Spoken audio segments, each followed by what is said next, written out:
Greetings from Ghana, Catalyst family. My name is Brandon. I've been attending church with Catalyst for the past 2 years now, um, and I'm currently in Ghana as a missionary intern with Bethany Global University. Um, Today, I'd like to share with you a few of the blunders that I've made in the past 3 months that we've been here. My team and I will be here for another year, and maybe at some point I'll get an opportunity to share more about blunders we've made in the coming time that we have. We've made blunders around prayer, around table manners, and other things like that. But today I want to share with you a story about a blunder we made recently. We learned a lesson from involving public transportation. So the public transportation here is what they call yellow yellow. There's one wheel in front, two wheels in back. There's a bench seat, and it drives like a motorcycle, but it has a covering. So the team, there are 5 of us, and a little bit uncomfortably, we fit into the vehicle. But we don't fit if there's another person in there. And being that it's public transportation, there's often another person in there.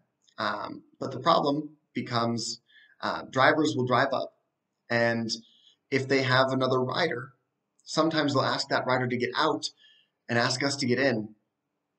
And that's obviously problematic. And so we've always pushed those people along and never really let them, take us. The problem is we found out the other day that that wasn't necessarily what was going on. So it's getting late and we need to get home. And there are, all 5 of us out at the same time. And this driver comes along. He says, "Hey, I'll take you." We say, "No, you've got another passenger. We'll find somebody else." And he goes, "No, it's okay." He has his passenger get out and says some things to him, and none of us are fluent enough in Dagbani, the local language, to speak it very well and to understand what he's saying. And so both of these guys then tell us, "No, it's okay. You guys can get in. It'll be fine." And their persuasion, along with our need to get home, pushed us to get in and to take this ride. And as it gets darker and darker and we're getting home, the streetlights come on, and there are shadows being cast because of that. And all of a sudden, one of our teammates goes, "Whoa, hang on. That guy's on the back." And the original rider was riding on the back of the yellow. He was holding on for dear life, just standing like on the back bumper of this tiny little vehicle. And so we get to where we're going, and the driver, lets us all out, and this guy gets off the back, and we find out that they're friends. And apparently, it's common for friends to ride around with their friends who are yellow drivers. And so our assumption about this whole situation has been very wrong this whole time. We thought that we were depriving a paying customer of a ride, and that this driver was trying to take advantage of us. In reality, this driver was just looking for some customers, and the person riding with him wasn't paying. He was just there for the ride. When drivers had previously let their friends off, maybe they went home, or maybe the driver would come back to them, or maybe they were going to ride on the back. But we don't know. We have no idea. I mean, that's going to take some more research. But our assumption, based on facts that we knew, right? We knew that white people were perceived,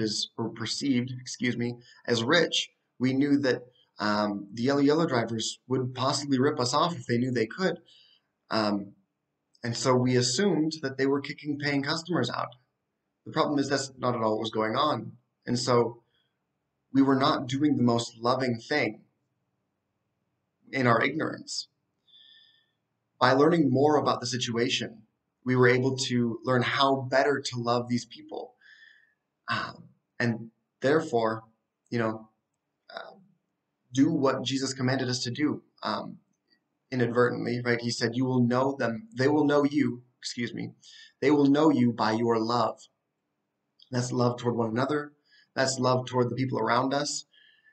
And so we were depriving these people of pay. We were depriving them of the opportunity to hear about Christ through the conversations we had with each other and the conversations we were able to strike up with them.